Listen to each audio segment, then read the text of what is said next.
have to highlight Hannah, who sadly can't be here today. She was at COG in England, and she's covering my class this time. So, as I said before, I was talking about D6s and colors in the last one. I said, just wait, I'll tell you more. And so yes, I am still here. And so there's problems. Like, we think that dice are kind of like this new thing, right? That everybody had, you know, maybe we've seen it in Monopoly before, but we've never had them of these colors, shapes, sizes, all the ability to go to it, you know, go to the store and get this big thing of dice out there. But dice are prehistoric. So the earliest dice we can see as being astrobells, which are these kind of bones for divination, right? You know, you see it in the movies with the roll up your fate inside of 300 and that. And there was even this whole idea of casting of lots and figuring out these types of pieces of randomness, not just for the sense of gambling and that, but also from divination, figuring out what's going to happen, understanding randomness and putting some sort of control on it. And so there's evidence of dice being carried by Roman soldiers.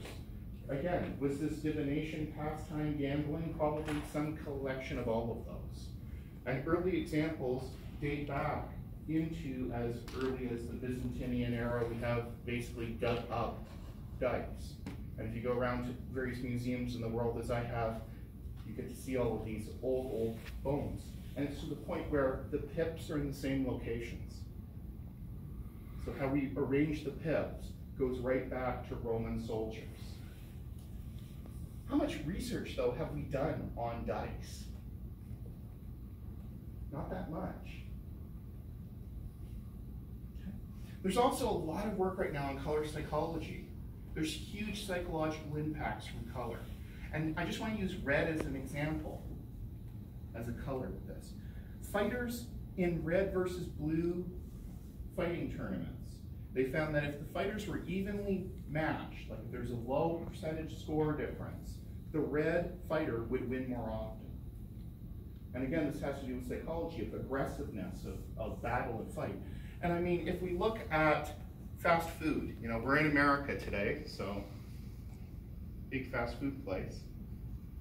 Red is associated with hunger. And you can see this in their advertising, in their logos. If you go into a McDonald's, the place is painted red. It's to make you more hungry, so you buy more food. In terms of this. So there's a lot of use of color inside of psychological things to make humans do something. There's other studies with, like, what color should we paint the walls in prisons so we can calm down prisoners, and what color should we do certain things in. So we wanted to look again at dice and how does color preference deal with this. And the first thing that we have to do is get a measure of what is color and have an idea that our participants are okay. So we used a color blindness test. Because if we bring in a participant and their perception of color is not the same, then we're going to have problems kind of, you know, figuring out the result. Okay. So this is the Ishikawa diagram. If you cannot see a certain number on there, you probably have red-green color blindness. Anybody red-green color blind that can confirm? No? Okay. So there's a 5 in there, or should be.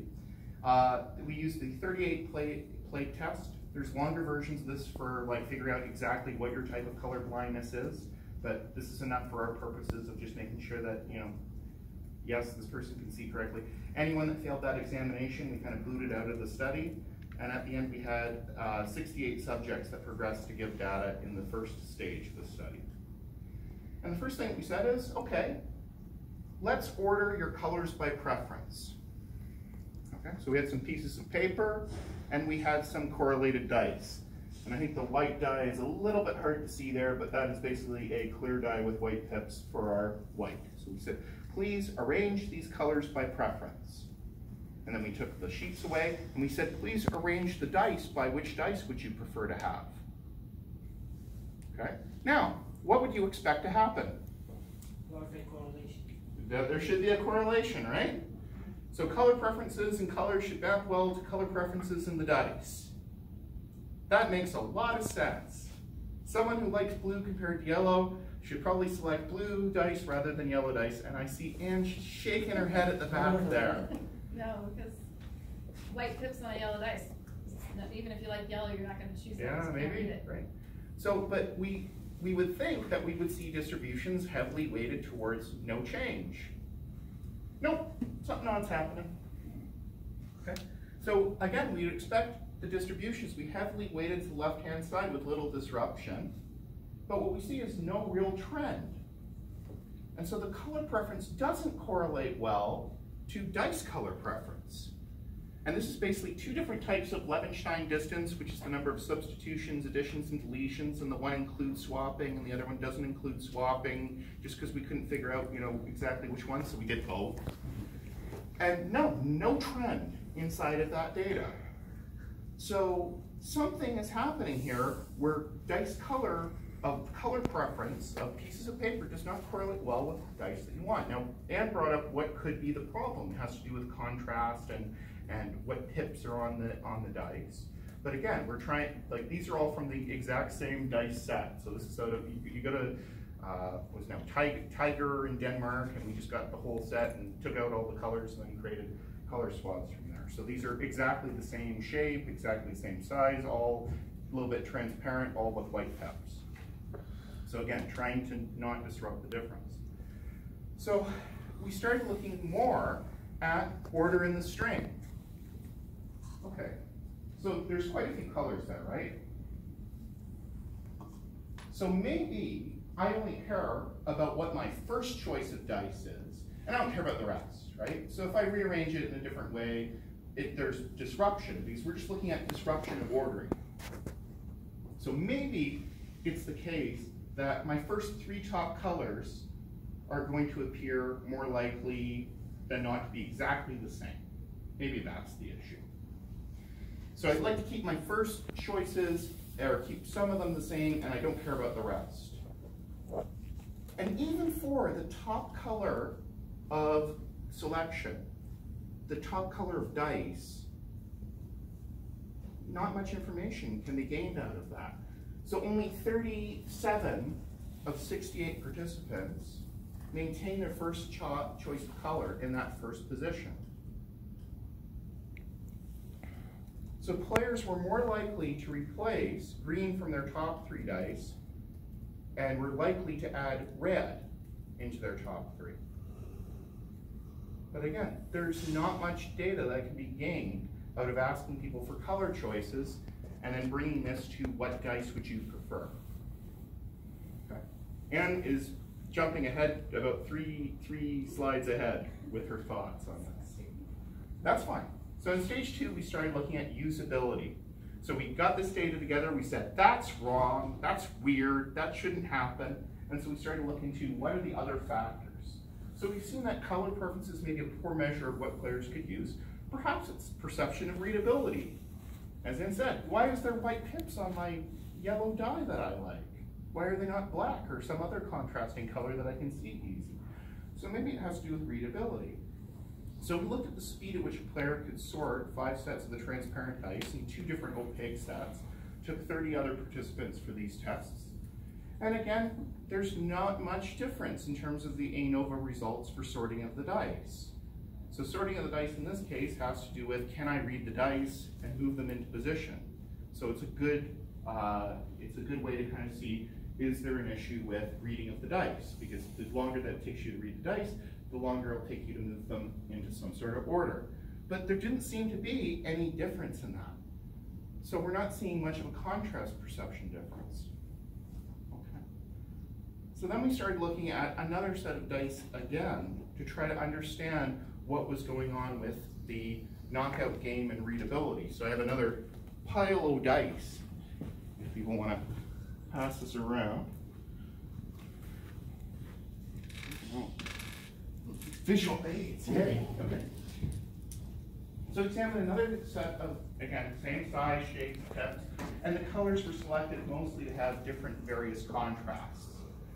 Everything from, our normal control dice of the black pips on the white die, all the way to white pips on a clear die.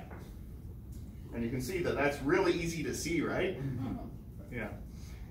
All the way to neon orange with black pips, neon orange with white pips. So again, just to try to get an idea of what is causing this. And we start to look at how many errors and confusions are players having inside of this die. So we could say an error is, we play a game, I read the die, I tell you what the number is, and the number that is on the die is wrong to what you said. That's an error. And we also looked at confusions. I thought this die said this, but I think it's this, or a long pregnant pause before that. So we had somebody observing the process and seeing whether these two pregnant pauses, and if there were, check a box. So we took that for our 30 participants. That's a little bit hard to see on here. But if we look at our control die, we had no errors made by them playing a game with this die, and no confusions, so nobody had any difficulty. So the control die, yay, it's a good control because it's readable, visible, etc. Our worst die, guess which one? Clear die with white pips. So that had 2 errors and 26 confused people. We're having issues with that die and reading it. There's a few we had 1 error on the neon orange with the black pips. Neon orange also had led to confusions with the white pips, and also that kind of clear die with red pips. Had some issues. Okay. So probably there is this other piece to understanding color selections in dice, that there's this convalent factor of we have the pips color and we also have the dice color, so both need to probably be taken into account when you're doing design. So the reading difficulty, white on clear, loser. Please don't use this die. Is basically what this says, is your players will make mistakes, not a good idea. Players, however, said it was exotic, interesting, and were excited to use it more. So again, this is really, one of these, oh shoot things, because every time that we get to a, don't use this because, we also get a, yeah, but it's neat, coming out. Now, control die of black on white, which we have been using for bloody ever in Monopoly. It doesn't have any errors. Yay, thank goodness. Okay, we can continue producing Monopoly. We could also select black on gray, white on transparent black, and bright green on dark red. Again, beware colorblind people, because that would probably not come up. Okay, so getting back to our question from the start about who is this for, what's our motivation, what can I say now to our dice companies on Kickstarter? Simply asking for color preference is perhaps not the best way for merchants to see the demand for what dice of certain colors should be. So if you're just going to your user base and saying, please tell me your top 3 colors, that probably will not be a good sales projection in terms of what we will actually sell. Other factors are definitely involved in aesthetic dice selection. So contrast and readability is definitely there in player perceptions. But we also have this interesting issue of, well, it's exotic and it's novel and it's cool and I like it.